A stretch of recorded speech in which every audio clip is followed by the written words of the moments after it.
सभी का technical channel में बहुत बहुत स्वागत है।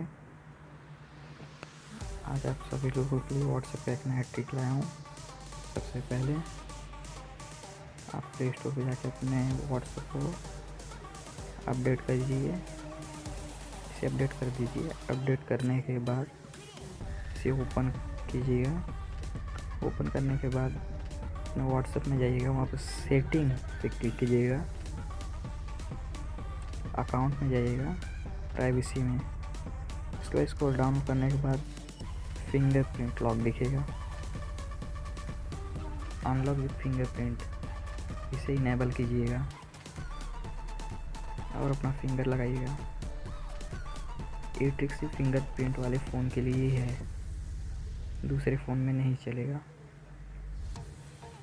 कैंसिल कीजिएगा इसे।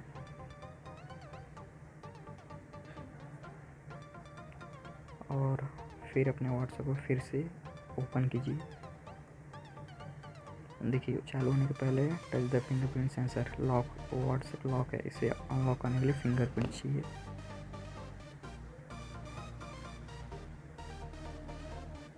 ये आप लोगों के लिए फुल सिक्योरिटी दे रहा है व्हाट्सएप, नया ट्रिक है। पसंद आए आपको तो वीडियो को लाइक ज़रूर कीजिए, कमेंट सेक्शन में, और कोई प्रॉब्लम रहे बताइएगा। धन्यवाद।